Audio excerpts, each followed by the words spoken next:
Recibimos en Periodista Digital a dos profesionales del grupo Vocento, Ignacio Tilco, Agencia Colpisa, y David Guerra de Punto Radio. Bienvenidos a los dos y gracias por venir a Periodista Digital. Un placer, muchas gracias. A vosotros por invitarnos.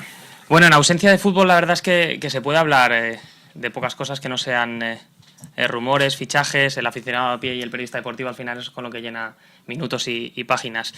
Se ha hablado mucho de Agüero, se han dado muchas informaciones. Él mismo publicaba esta mañana un tuit que decía: ya estoy en Manchester, estoy muy a gusto. Vamos a ver cómo sale esto. ¿Qué opinión nos merece en general todo el proceso y dónde va a acabar el jugador al final? Para mí que lo ha gestionado mal él.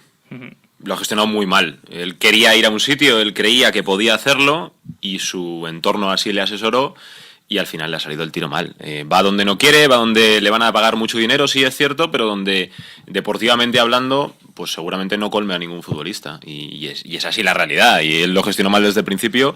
Al final tenía que salir del Atlético de Madrid y se ha planteado las circunstancias para que se vaya al Manchester City. Simple y llanamente. Creo que lo ha hecho francamente mal Agüero en este sentido. Yo creo que es una demostración palpable de cómo está montado este circo, ¿no? Yo creo que este circo lo manejan al final representantes, comisionistas y demás, y yo creo que Agüero midió mal porque le engañaron desde su entorno, le vendieron la historia de que el Madrid estaba detrás y si no el Barça, y él se precipitó, dio un golpe de efecto, hizo unas declaraciones inoportunas y podía haber sido bien, diciendo simplemente a los propietarios del Atlético de Madrid: oye, me quiero ir, buscarme un destino, pero ha salido públicamente y yo creo que ha quedado muy mal con la hinchada del Atlético de Madrid y ha pasado de ser un ídolo que vino aquí de niño, que ha crecido y ha mamado la filosofía rojiblanca y siempre se la ha querido, a irse como un personaje odiado. Esta es la historia del fútbol, pero demuestra primero que los jugadores tienen poca cabeza y segundo que los representantes son los dueños del negocio. Y además que luego se equivoca a mitad de todo el proceso. Pudo haber rectificado algo, pero cuando estaba en la Copa América volvió a incidir otra vez en la afición del Atlético de Madrid y eso ya no tenía vuelta atrás. Era imposible que volviera a jugar en el Atleti. A pesar de que él no quisiera, a pesar de que se quisiera marchar, lo gestiona mal. Claro. Pues si tú quieres ir a un equipo no puedes hacer lo que has hecho. Es que hay muchas formas de hacerlo. Primero sobra eso, salir, dar una nota pública diciendo me quiero ir a cualquier sitio sin condiciones. Bueno, vete al club, háblalo en privado. Es verdad que luego trasciende todo, y más en el Atlético de Madrid. Pero hay formas y al final el Atlético te busca un destino y no pasa nada, pero es que él ha sido esclavo de sus palabras o preso de sus palabras y claro, y no ha podido dar marcha atrás. Es más, incluso ante la Copa América lo ha ido estropeando un poco más, porque todo han sido palabras en contra del club que le trajo, que le dio a conocer, y al final él se va a ir a Manchester sin estar convencido, a una ciudad que no le gusta, una ciudad fría, que no le gusta a su mujer, que no le gusta el entorno Maradona, y ya veremos a ver cómo sale esto, porque ya veremos si consigue adaptarse bien o es un nuevo caso Reyes, porque no le veo yo al Kun Agüero muy a gusto en Londres, manejando el idioma y en Londres, en Inglaterra y manejándose, no lo sé. Mira, me decía el otro día un amigo del Atlético de Madrid, yo creo que resume un poco el sentimiento de lo que piensan los rojiblancos, dice: si Agüero ha estado 5 años con la camiseta del Atlético de Madrid en el Calderón y dice eso, es que no ha entendido nada. Pues yo creo que puede ser así un poco la explicación. Va por ahí los tiros, ¿no? ¿Y cuánta culpa le achacaríais vosotros al Madrid? Porque el otro día estuvieron, por ejemplo, aquí en tertulia Alfredo Duro y Alberto Pereiro y llegaban a la conclusión de que si el Madrid al final bueno, que parece que no va a llevar a cabo la operación, estaría defraudando al jugador. ¿Cuánta verdad creéis que hay en ello? ¿Cuánto fracaso le podemos achacar al Madrid por no haber traído a uno de los mejores jugadores que hay en el plantel ahora mismo? A ver, yo allí no tengo los pelos de la burra, confieso, para tirarme a la piscina y decirlo abiertamente, ¿no? Pero realmente algo hubo con el entorno, igual fue en tiempos de Jorge Valdano, quién sabe, pero realmente yo creo que el Madrid nunca ha estado dispuesto a romper un pacto que tiene con el Atlético de Madrid y fichar al Kun Agüero a espaldas del club y pagando la cláusula más el IVA correspondiente. Yo creo que ahí realmente, aunque Florentino Pérez se le puedan criticar otra serie de cosas, yo creo que él siempre ha dicho que no iba a romper ese pacto que tiene con la familia Gil, por lo que sea. Otra cosa, si le hubiera convenido no fichar al Kun Agüero, que yo creo que sí. Eso es la cuestión. Deportivamente hablando, el Kun Agüero es uno de los 3 mejores delanteros del mundo, desde mi opinión. Y el Real Madrid tiene que optar siempre a esa clase de futbolistas. Está claro que si Mourinho no lo consideraba imprescindible, teniendo en cuenta lo que tenía en cartera, el Real Madrid no puso toda la carne en el asador. Probablemente fue así. Pero efectivamente, sin conocer exactamente todos los detalles de cómo se fraguó eso, Agüero se hizo una composición de lugar que no era la realidad. O al menos sus agentes se le hicieron creer que era así y al final pues las cosas no van a ningún sitio. Pero esto es también ley de fútbol. No siempre las negociaciones son estamos de acuerdo y ya vamos a firmar. No siempre es así. Es más, casi nunca es así. Pero cuando tú das un paso tan brusco es porque lo tienes muy claro, bien, de acuerdo. Porque si no te han engañado. De acuerdo. O te has dejado engañar. O porque se equivoca, sí, totalmente. Bueno, entonces no viene Agüero y viene Neymar o tampoco. Bueno, hay que ver, porque es que también aquí cada vez que el Madrid pregunta por alguien sube el precio en el mercado, que se dispara, parece que 50 millones ya es poco dinero. No lo sé, yo creo que el Santos está haciendo fuerte para que no salga antes de enero. Allí cobra mucho dinero, 300.000 euros creo solamente en concepto de publicidad y de patrocinio y tal. Se está moviendo en el mercado brasileño mucha pasta y yo no creo que el Santos esté muy por la labor de dejarle salir pronto. Y luego, en cuanto se interesa o no al Madrid, yo creo que sí es una fijación de Florentino Pérez, más pronto que tarde vendrá, pero yo creo que es un fichaje muy arriesgado. Es verdad que el Madrid busca en el mercado un jugador que pueda hacer sombra a Messi, ¿no? Pues el Madrid es verdad que hoy en día tiene una obsesión con el Barça y el único jugador diferente que se ve en el planeta fútbol que pueda hacer sombra a Messi es Neymar. Ahora, puede cuajar. De momento yo creo que es un chaval muy joven que lleva solo un año jugando con Brasil, que no ha demostrado continuidad y al que la Liga Española y más el Real Madrid quizá le venga grande, ¿eh? Yo desde luego entre Agüero y Neymar creo que Agüero era un valor seguro y Neymar es una incógnita. Yo coincido que no es un fichaje seguro y además me parece bastante caro, por otra parte. Un futbolista muy joven del que no sabes cómo se va a adaptar a un entorno europeo y más a un vestuario tan competitivo como es el del Real Madrid y por el que se va a pagar una fortuna. No sé si ahora o será en Navidad o cuando sea exactamente, pero para mí francamente es mucho dinero el que va a invertir en el Real Madrid en ese futbolista que sí, que tiene muchísimo futuro y que después de todo lo que se ha hablado y que se meta el Real Madrid por medio, pues vale aún más. Ahora que está ya el Real Madrid metido en el fregado, a ver cómo dice que no, a ver cómo da marcha atrás, y más cuando se le ha ido a Agüero, que era la otra opción. O sea, el Real Madrid al final va a tener que fichar a Neymar, sea como sea, y eso le va a costar mucho dinero y veremos cómo le sale deportivamente hablando, porque esto también es una apuesta arriesgada. Es un fichaje de alto riesgo, ¿eh? Sí. Se puede quedar en un Robinho o menos, o puede despuntar y hacerse el nuevo Messi. Pero luego condiciones tiene, o sea, tú lo ves jugar y es un futbolista distinto, tiene regate, tiene rapidez, tiene desparpajo, tiene gol. Es de lo poco diferente que hay en el fútbol actual. Pues fíjate lo que hemos visto en la Copa América. Sí, ¿no? Yo creo que futbolísticamente no se duda. O sea, se duda de que pueda llegar a triunfar y a cuajar verdaderamente. Si lo de lo que se duda es quizá de él, de su persona. Yo creo que a día de hoy no está preparado para dar el salto. Más mentalmente probablemente que futbolísticamente. Pero bueno. Pero claro, si te lo venden tan bien, si aparece Pelé, Ronaldo también se posiciona, a Zidane le gusta, pues es complicado decir que no. Y luego además es un jugador que en el tema del merchandising que tanto persigue Florentino Pérez, que en esto es un avanzado a nuestro tiempo. Que tiene su imagen. Pues claro, tiene su imagen en Sudamérica, en fin, moderno, la cresta, en fin. Es un jugador que vende, que va a vender camisetas, evidentemente, y va a fomentar la facilidad para contratar giras asiáticas, giras por Estados Unidos. En ese aspecto yo creo que el fichaje sería rentable. Nos gusta mucho en Periodista Digital el enfrentamiento Madrid-Barça y consideramos que existe también en verano un clásico, aunque sea a base de refuerzos, ¿no? El Madrid, por lo menos en cantidad, lleva la delantera, ha contratado 5 jugadores y el Barça solamente a 1, a Alexis Sánchez. No sé si pensáis que este clásico lo está ganando el Madrid, si pensáis que la cantidad no está por encima de la calidad, si pensáis, no sé, ¿quién está reforzando mejor? Bueno, espera que llegue ese Fábregas, a mí me parece que el Real Madrid se ha reforzado muy bien. Para mí, yo coincido en esa afirmación de que el Real Madrid tiene la mejor plantilla de su historia, al menos por dinero y por cómo tiene cubiertos los puestos, y también por otra cuestión, que el que manda es alguien que tiene un criterio deportivo y al que le han dado las riendas absolutamente de todo. Te puede gustar más o te puede gustar menos cómo José Mourinho gestiona una plantilla y gestiona un vestuario y luego cuál es el resultado sobre el terreno de juego a la hora de jugar al fútbol. Pero que sabe lo que hace, eso creo que está por encima de toda duda. O sea, se puede pagar mucho dinero por coentrado. Le puede parecer a la gente que un lateral izquierdo no vale 30 millones de euros. Pero él sabe para qué lo quiere y cómo lo va a utilizar. Y sabe las necesidades que va a tener a lo largo de toda la temporada. Si luego además te dan la facilidad de fichar a un crack, sea Neymar, sea Agüero o sea quien sea, el Real Madrid se ha reforzado muy bien porque también lo necesitaba en ese sentido. Igual no tanto como Mourinho ha conseguido esta temporada, pero sí necesitaba el Real Madrid reforzarse para contrarrestar a otro Barça que es que no ha podido con él durante la temporada. Y en cuanto a los refuerzos del Barça, Alexis es un gran futbolista, le ha costado también bastante dinero. Hay que ver cómo se adapta un vestuario como el del Barça. Entiendo que por la manera de jugar lo va a hacer correctamente, porque es un futbolista que tiene esas cualidades de rapidez, de verticalidad, que en el Barça se valoran mucho. Y luego está por ver la figura de Cesc Fàbregas. El Barça parece empeñado en traer a Cesc Fàbregas, un jugador de su cantera y de su estilo, pero tiene soluciones también en la propia plantilla. Lo que pasa es que Guardiola, y yo creo que también el presidente Rosell, están viendo que la plantilla del año pasado no valdría para la de este año, porque fue un desgaste muy grande y vas a tener más competiciones aún, y encima en un año de Eurocopa y de todo el riesgo que conlleva ello. Sinceramente no sé quién se ha llevado este clásico de los fichajes. Para mí el Real Madrid se ha reforzado muy bien, muy bien. Hombre, a ver, cantidad no es sinónimo de calidad. Esto es una perogrullada, pero es que es así. Es verdad que el Madrid ha fichado más, que el Madrid tiene una plantilla excelente. Coincido que seguramente la mejor de la historia, aunque hay que plasmarlo luego en la práctica.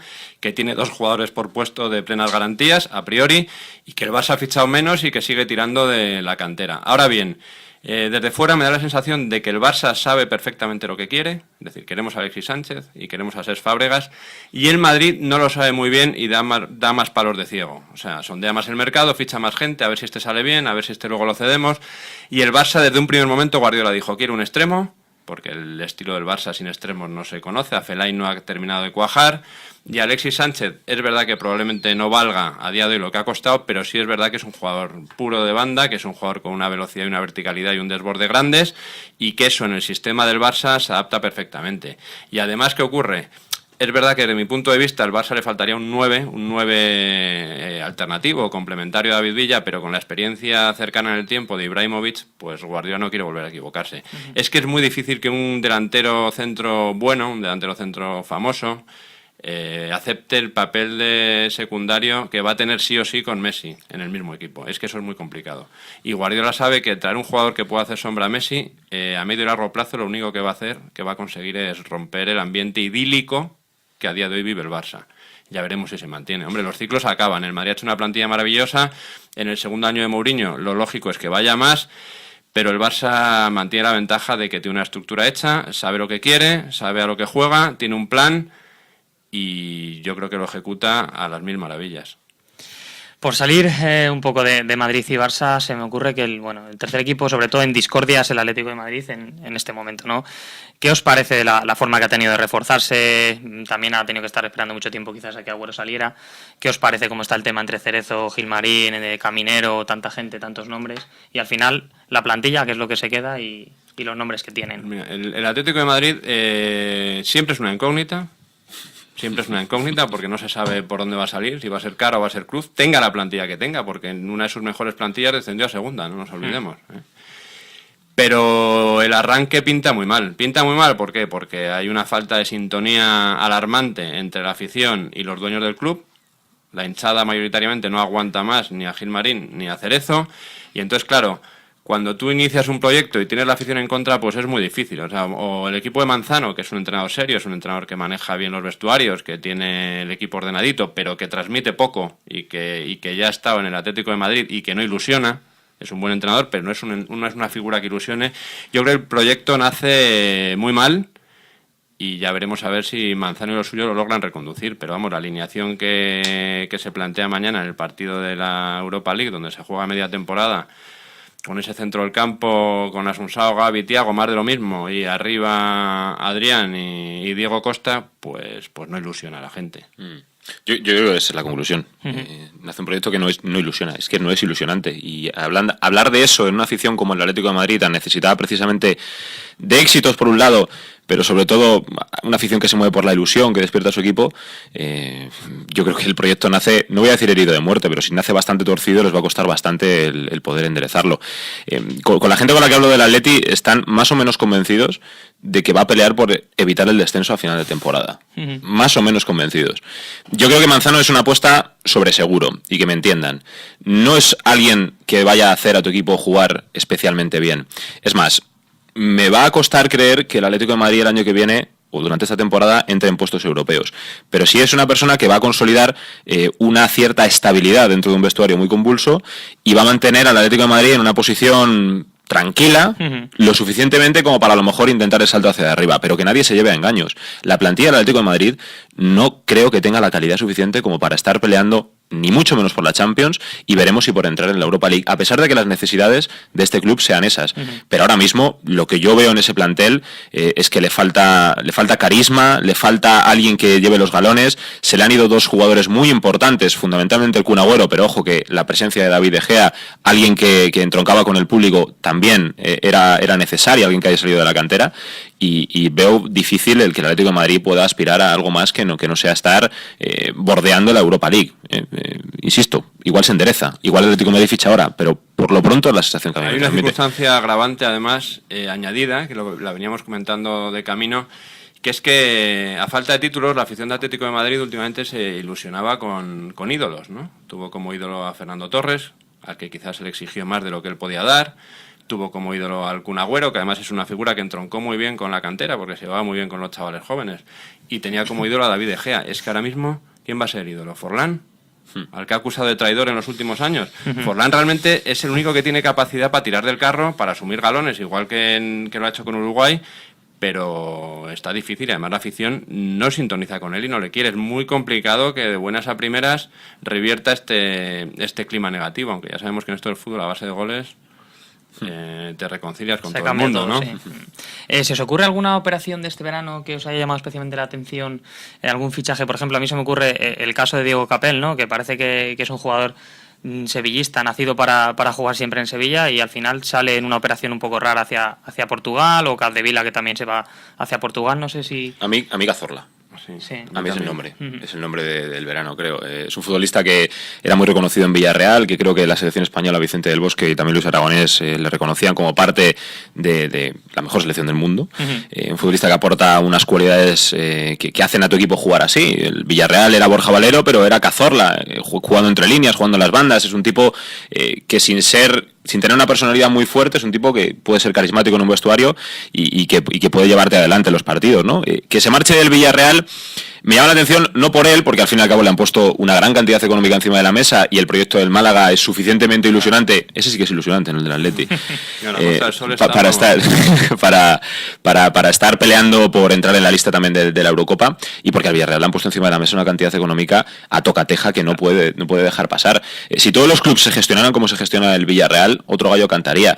Dejas salir a tu estrella, a tu jugador franquicia, y sabes que vas a tener que invertir ese dinero, pero es que es la única solución para mantenerte en una viabilidad. Y eso que dicen los dirigentes del Villarreal, que lo peor está por llegar, que dentro de 2 años va a llegar la peor crisis, y por eso se mantienen así. Yo, enlazando con lo que dices, veo un aspecto positivo el de Cazorla, porque demuestra más que a pesar de que sea un jeque manda más, con mucho dinero, que ficha y tal, al final el que decide es Pellegrini, porque Pellegrini ha querido traer a Cazorla, era una apuesta suya personal segura, porque lo conoció en el Villarreal y lo hizo crecer, crecieron juntos. Eso por un lado es una visión positiva de que, bueno, pues que hay un entrenador que por mucho presidente mecenas que tenga, pues es el que manda y es el que decide a quién se ficha, a quién no se ficha. Y el lado negativo, y aquí hago un poco de autocrítica con el periodismo, es el de Capel, que lo has mencionado antes. Tú fíjate, Capel se va un poco por la puerta de atrás a un equipo menor, porque el Sporting de Lisboa es un equipo menor, es un equipo de la clase media europea, y era un jugador que cuando comenzó a despuntar hablábamos de él maravillas, o sea, ya lo llevábamos al Barça, al Madrid, era un jugador maravilloso, tenía un desborde que no se había visto, internacional. Y sin embargo, yo creo que eso demuestra que a veces nos precipitamos a la hora de hacer ídolos, ¿no? Yo creo que era un chaval que estaba empezando y que le vino mal pues que se le ensalzara tanto y se le pusiera siempre por las nubes y no se viera el lado negativo de Cazorla, que también lo tenía. De Cazorla no, perdón, de Capel, de Diego Capel. Por salir del fútbol español, no sé si habéis seguido la Copa América, aunque tenga esos horarios tan intrascendentes. Vamos a ver, el triunfo de Uruguay y los fracasos de Brasil y Argentina, ¿cómo los valoráis? La Copa América ha sido mala, eso parece que no se le escapa a nadie. Futbolísticamente sí, en cuanto a goles, sobre todo. Ha sido mala. La expectación que había generado Argentina llevaba a pensar que Argentina tenía que estar en la final y tenía que ganar prácticamente el título. Y uno miraba el plantel de Argentina y le llevaba a la conclusión de que tenía probablemente a los mejores futbolistas. Ni Brasil tenía tantos y tan buenos jugadores como la selección argentina. Lo que pasa que Brasil también se ha encontrado con la horma de su zapato. Tiene futbolistas en medio campo que pueden jugar a fútbol pero que no son especialmente buenos, cosa que por ejemplo en nuestra selección, y ya comparando un poco de cómo nos ha ido a nosotros y cómo les va a ellos, sí que tenemos. Y Argentina exactamente lo mismo. Argentina de media cancha para adelante ha llevado a probablemente los mejores jugadores del mundo. Yo creo que probablemente son los mejores del mundo, pero no ha tenido a nadie atrás que le sustentara al equipo. En cuanto a la victoria de Uruguay, creo que tiene muchísimo mérito y que confirma que ese plantel de Tavares tiene algo. No se puede quedar cuarto del mundo y ganar la Copa América por casualidad. Exacto. No se puede quedar así por casualidad. Tienes que tener muy buenos jugadores arriba, como son Luis Suárez y Forlán, que tiene Ángel también con su selección y que en los momentos importantes ha aparecido, lo hizo con el Atlético de Madrid y también con su selección, fijaros que mundial hizo.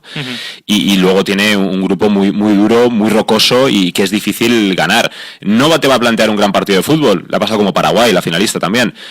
No te va a plantear un gran partido de tocar el balón, pero oye, gánales, que es bastante complicado y además siempre lo hemos tenido en cuenta cuando nos hemos cruzado con Paraguay en alguna fase de final de algún mundial, que nos cuesta muchísimo el meternos en esa defensa. Y bueno, en cuanto a nivel del fútbol, estamos hablando de una fase final de una Copa América. Nadie va a esperar que haya 5 goles por cada partido. Y más cuando los rivales tenían tanto miedo a Argentina, a Brasil o a otros que tocaran el balón. Se meten atrás y buscan que le metan pocos goles. Desde el punto de vista futbolístico, desde luego ha dejado mucho que desear.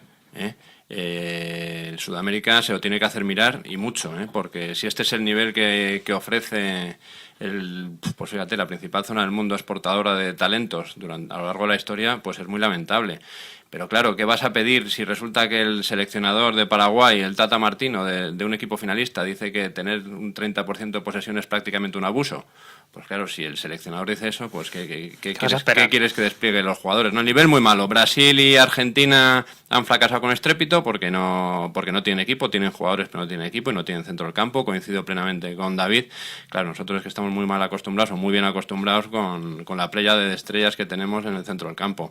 Pero Brasil y Argentina ni tienen defensa ni tienen centro del campo. Y luego Uruguay ha ganado, ¿por qué? Porque es la continuación de un trabajo bien hecho, porque Tavares lleva bastante tiempo con este grupo, porque se ve que para ellos la celeste es lo máximo, porque se transforman, cualquier jugador cuando llega a esa selección lo vive de manera única, con una intensidad brutal y lo da todo en el campo, porque llevan tiempo juntos, porque tiene asimilado un sistema, porque tiene un centro del campo de rompe y rasga que es dificilísimo superarlo, y arriba pues tienen dos delanteros que marcan diferencias. Luis Suárez ha sido lo mejor de la Copa América con diferencia, y Forlán, pues es que con Uruguay es un todocampista, porque es que eso le falta ponerse de portero, porque es que la saca jugada, regatea, centra, cambia el juego y remata, saca todos los balones parados, en fin. Y luego tiene unos caciques atrás, capitanados por Diego Lugano, que fíjate, por cierto, que la declaración del loco Abreu cuando dijo... si Lugano ha recogido el premio Fair Play de la FIFA, es como si a Bin Laden le dan el Nobel de la Paz. Yo creo que eso lo dice todo. Sí, desde luego. Bueno, vamos a salir un poco del fútbol. Se presenta hoy la selección española de baloncesto en Madrid para encarar el europeo. No sé qué os parece este equipo. Bueno, yo me imagino que a todo el mundo le parecerá el mejor de los últimos años. Pero bueno, más allá de eso, ¿qué opináis el jugar con nacionalizados, todo el tema de Ibaka? ¿Estáis de acuerdo? Mirotic, que al final se ha quedado en la sub-20. Bueno, creo que es una tendencia natural, pero no solo del baloncesto, sino de todos los deportes. El que haya nacionalizados y el que se busque tener a los mejores jugadores, sin hacer burradas. Yo entiendo también que Albert Soler, el presidente del CSD, tuviera ciertos reparos, que luego lo expresara de una manera demasiado contundente, creo, y demasiado poco diplomática, digamos, para lo que tenía en la cabeza. Y que sin hacer esas locuras, ¿por qué no nos vamos a beneficiar? ¿Por qué no van a ser tan españoles como otros y van a poder estar en nuestra selección? Estamos hablando de Ibaka, que va a suponer para nuestra selección que tengamos el mejor juego interior iba a decir del mundo, eso es mucho decir con Estados Unidos, pero de Europa seguramente tengamos el mejor juego interior y que complete una selección pues de ensueño. Si decíamos antes que la plantilla del Madrid es la mejor de la historia, esta es nuestra mejor selección española de baloncesto. Hemos ganado un mundial, estamos en la final de los Juegos Olímpicos, europeo, ahora volvemos a afrontarlo y ya tenemos a los Juegos en la cabeza. Yo creo que hay que disfrutar con esta selección y aprovechar este momento del baloncesto, porque ha conseguido que este deporte sea más mediático que nunca y que todos nos sentemos delante de un televisor o pongamos la radio para vivir y disfrutar con unos jugadores que además transmiten, que eso es lo mejor que tiene esta selección, que además nos transmiten esos valores que todos queríamos tener en nuestros equipos. Yo creo que es así.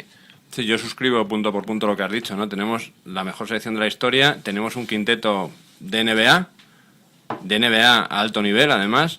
La nacionalización de jugadores, pues es que es una corriente a nivel mundial que no se puede frenar. Puede gustar más o menos o puede generar cierto rechazo dentro del grupo de españoles que vienen por debajo, que saben que tienen un poco las puertas del estrellato un poco cortadas, pero es que ¿qué le vas a hacer? O sea, si lo tienes a mano, si te lo permite la legislación y es así, no vas a renunciar a eso, ¿no? Se hacen todas las modalidades deportivas y lo hacen en todos los países.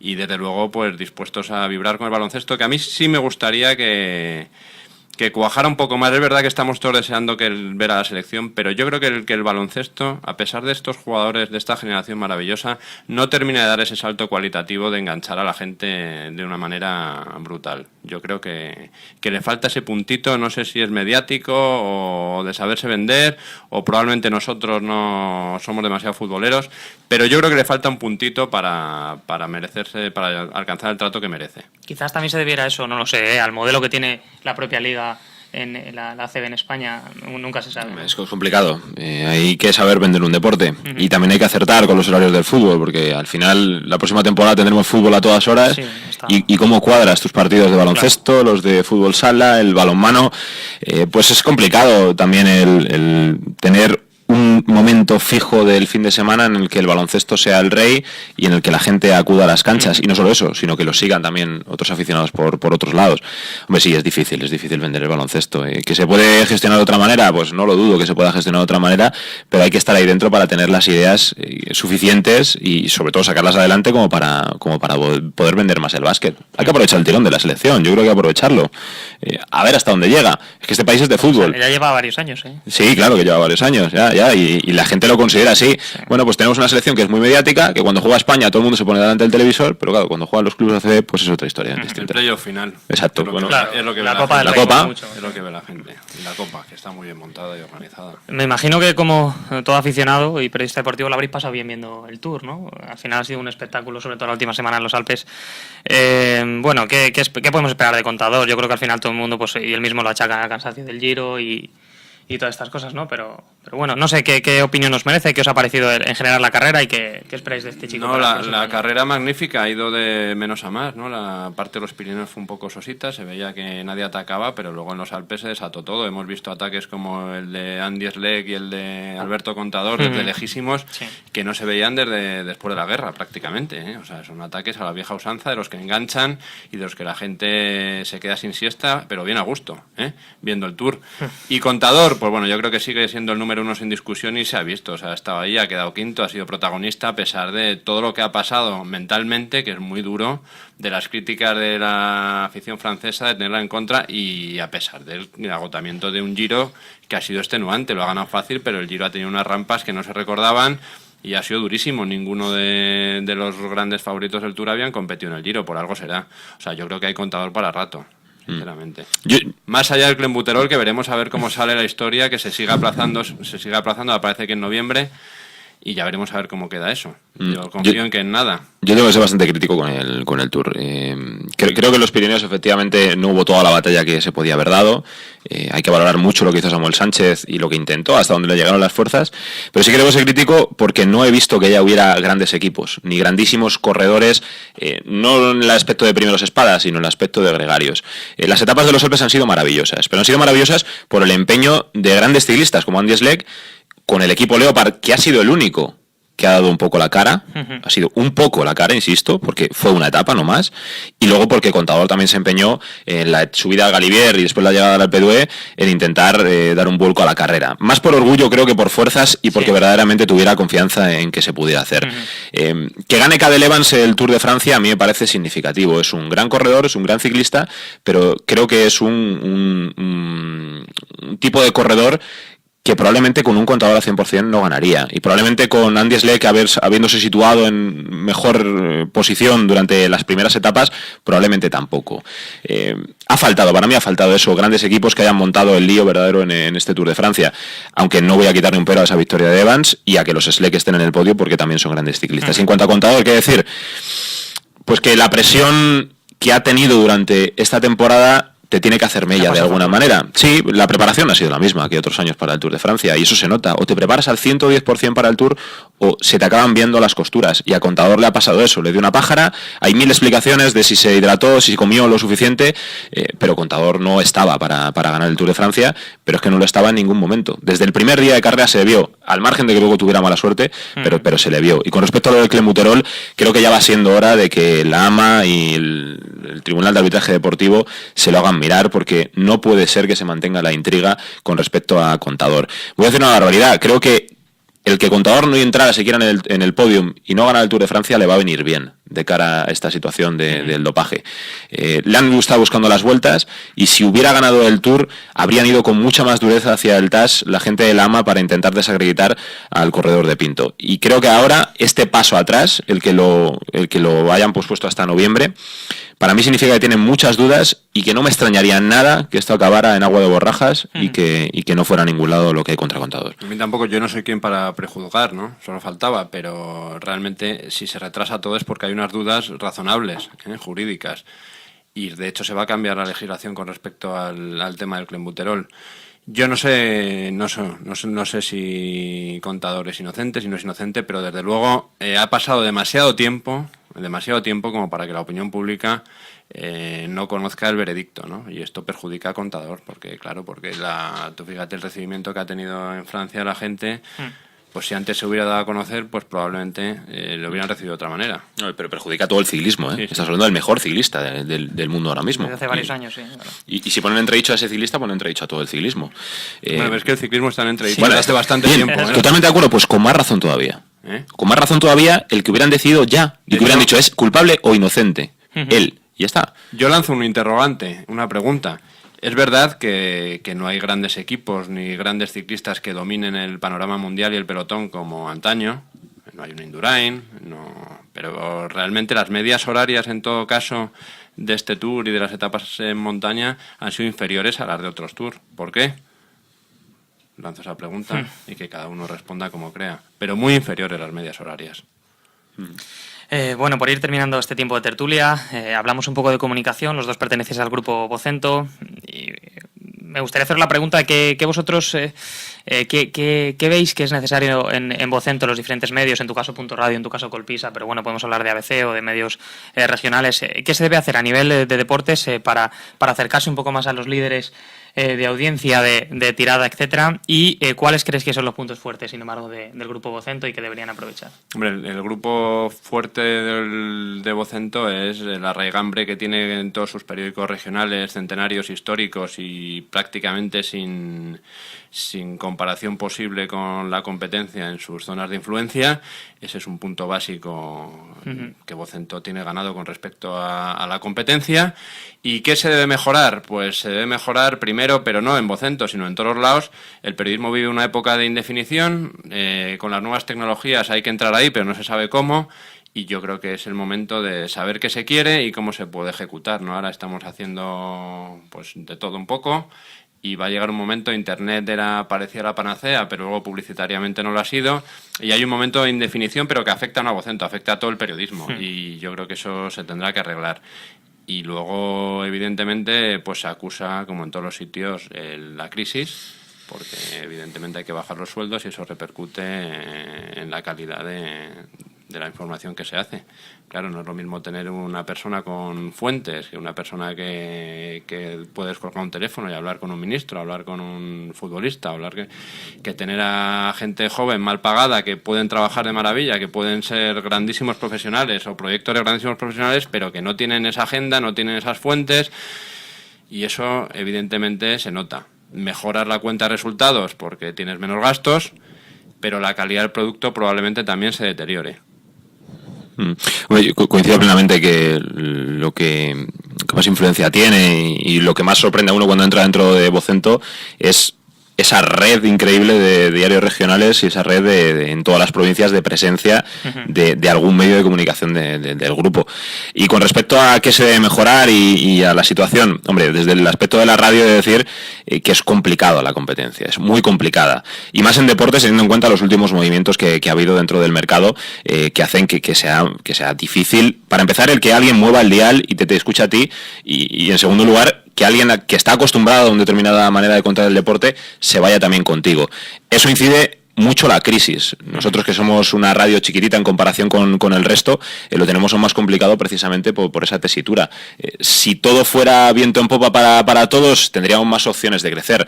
En una constante recesión en cuanto a los ingresos económicos, publicitarios fundamentalmente, de todos los medios de comunicación, pues nos es más difícil, mucho más difícil el atraer a la gente. Eso sí, empeño y más esfuerzo que nadie le ponemos cada día, pero es bastante complicado.